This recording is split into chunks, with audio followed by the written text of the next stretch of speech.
और जो लोग अपने आप को हिंदू कहते हैं वो 24 घंटा हिंसा हिंसा हिंसा, नफरत नफरत नफरत। वीर है पूरे हिंदू समाज को हिंसक कहना ये गंभीर विषय है।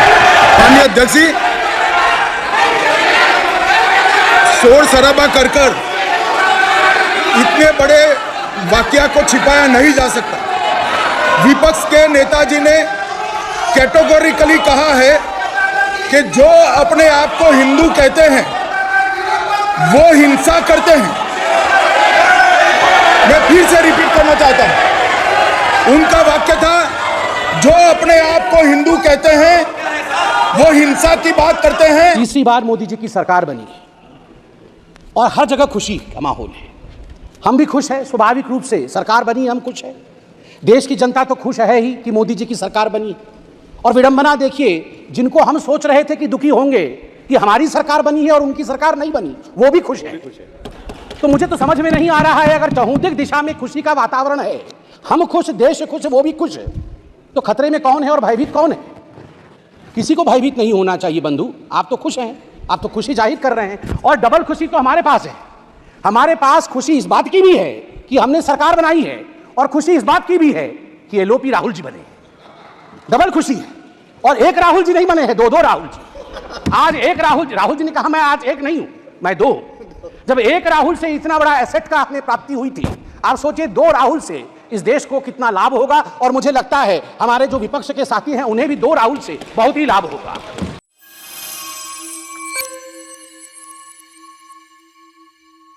नमस्कार दोस्तों, आप सभी का स्वागत है सिर्फ भारत पर। दोस्तों, एनडीए की तीसरी बार सरकार बनने के बाद अब संसद में प्रथम सत्र जारी है। सोमवार को राष्ट्रपति के अभिभाषण पर चर्चा का सत्र। इस दौरान कांग्रेस सांसद और सदन के नेता प्रतिपक्ष राहुल गांधी ने मोदी सरकार पर जमकर हमला बोला। जहां राहुल गांधी ने नीट परीक्षा के पेपर लीक और अग्निवीर जैसे और मणिपुर मुद्दे जैसे सरकार के सामने मुद्दे उठाए और जमकर बरसे। इसी के साथ साथ उन्होंने सदन में कई बार शिवजी की तस्वीर दिखा तो हिंदू धर्म का जिक्र किया। इस दौरान उन्होंने हिंदू और हिंसा कहकर जो बात कही, उसके बाद से वह चौतरफा घिरते नजर आ रहे हैं। साथ में जब राहुल गांधी बोल रहे थे तो उस दौरान पीएम मोदी ने अपनी आपत्ति दर्ज कराई, तो वहीं केंद्रीय अमित शाह ने भी विरोध जताया।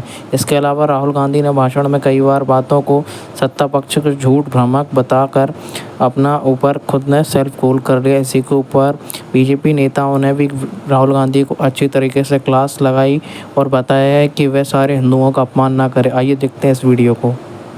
और जो लोग अपने आप को हिंदू कहते हैं वो 24 घंटा हिंसा हिंसा हिंसा, नफरत नफरत नफरत, असत्य सत्य असत्य।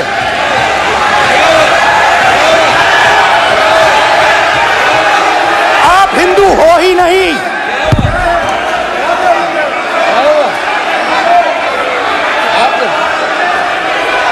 Just get me that picture of Shiva. inside because of us. Hindu धर्म में साफ लिखा है, सत्य के साथ खड़ा होना चाहिए, सत्य से पीछे नहीं हटना चाहिए, सत्य से नहीं डरना चाहिए। अहिंसा हमारा प्रतीक है। अभय मुद्रा ऐसे कीजिए, ऐसे कीजिए, अभय मुद्रा।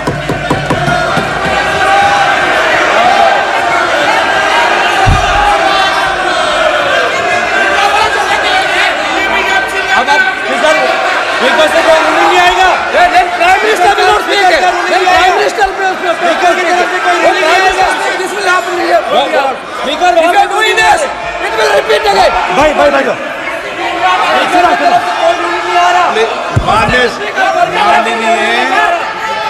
ये आप बात समझिए, आप बात समझिए। ये इसलिए चिल्ला रहे हैं क्योंकि तीर जाके दिल में लगा है, दिल में जाके तीर लगा है, इसलिए ये चिल्ला रहे हैं। देखो चुप हो गए, देखिए स्पीकर सर चुप हो गए सब।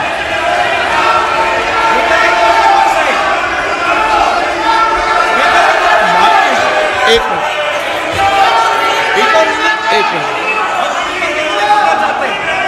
माननीय आप प्रतिपक्ष के नेता हैं, किसी की भावनाओं को ठेस नहीं पहुंचे, सर मुझे चर्चा बोलने में दीजिए। ध्यान रखना चाहिए। ये विषय बहुत गंभीर है।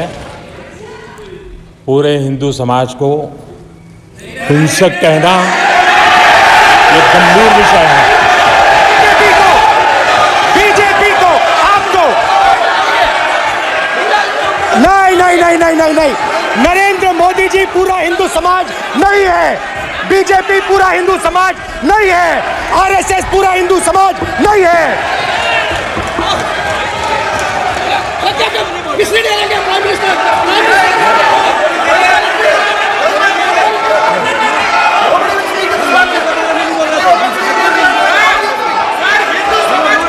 भूपेंद्र यादव जी, ये ठेका नहीं है बीजेपी का।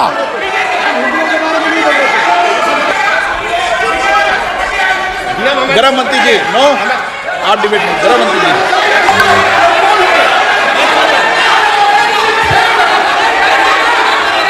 माननीय अध्यक्ष जी, शोर शराबा कर इतने बड़े वाकया को छिपाया नहीं जा सकता।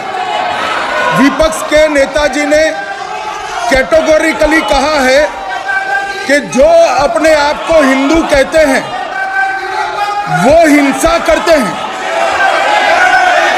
मैं फिर से रिपीट करना चाहता हूं, उनका वाक्य था जो अपने आप को हिंदू कहते हैं वो हिंसा की बात करते हैं, हिंसा करते हैं। मान्यवर, इस देश में शायद इनको मालूम नहीं है, करोड़ों लोग अपने आप को गर्व से हिंदू कहते हैं, गर्व से हिंदू कहते हैं। क्या वो सभी लोग हिंसा की बात करते हैं, हिंसा करते हैं? हिंसा की भावना को किसी धर्म के साथ जोड़ना, और इस सदन में और संवैधानिक पद पर बैठे हुए व्यक्ति ने, मैं मानता हूं मान्यवर, उन्होंने इसकी माफी मांगनी चाहिए। मान्यवर, मैं उनको एक गुजारिश भी करना चाहता हूं कि इस्लाम में अभय मुद्रा, इस पर इस्लाम के विद्वानों का मत एक बार वो ले ले। गुरु नानक साहब की अभय मुद्रा पर एसजीपीसी का मत वो ले ले।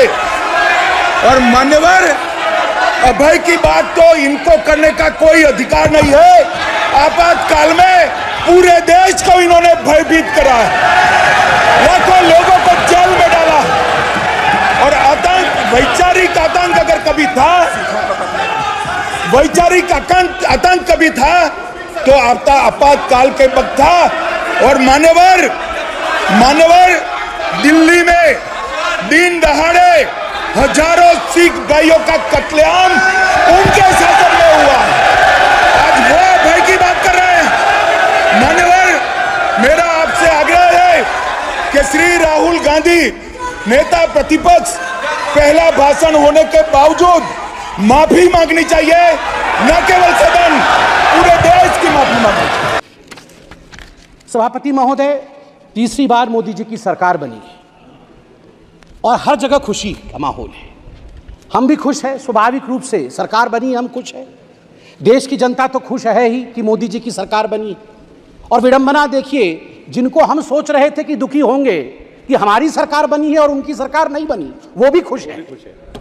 तो मुझे तो समझ में नहीं आ रहा है, अगर चहुंदिक दिशा में खुशी का वातावरण है, हम खुश, देश खुश, वो भी खुश है, तो खतरे में कौन है और भयभीत कौन है?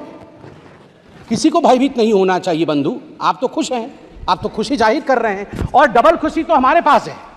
हमारे पास खुशी इस बात की भी है कि हमने सरकार बनाई है, और खुशी इस बात की भी है कि एलओपी राहुल जी बने।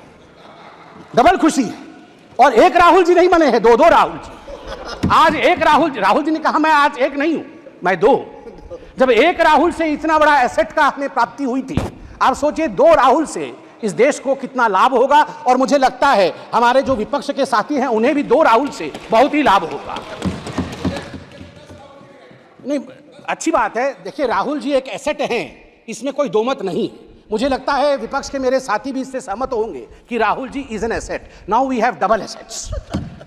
बंधुगण, मुझे कष्ट इस बात का होता है, मित्रों, मुझे कष्ट इस बात की होती है कि ये दुखी इस विषय से नहीं है ये दुखी इस विषय से नहीं है कि सरकार उनकी नहीं बनी, बिकॉज आज राहुल जी ने कहा है कि मैं खुश हूं, we are happy and we are contented, हमें खुशी है कि हम अपोजिशन में है। वो दुखी इस बात से नहीं है कि सरकार उनकी नहीं बनी, वो दुखी इस बात से है कि ये डूब क्यों नहीं रहे हैं, इनका 400 पार क्यों नहीं हुआ है। मतलब ये खुशी मना रहे हैं इस बात को लेकर कि इनका 400 पार नहीं हुआ है, और इस विषय को लेकर वो दिवाली मना रहे हैं। आप सोच के देखिए, 3 टर्म से समुद्र के गर्त पे पड़े हुए हैं और ऊपर देख रहे हैं कि इनके जहाज में छेद कब होगा, इनके जहाज में छेद कब होगा और ये कब डूबेंगे। ये खुद तैरने की कोशिश नहीं कर रहे हैं। मुझे लगता है कि हमें भी ईश्वर से और आज शिव जी से प्रार्थना करनी चाहिए कि अगर राहुल जी प्रसन्न है, विपक्ष में रह के प्रसन्न हैं, तो उनकी प्रसन्नता अनंत काल तक बरकरार रहे।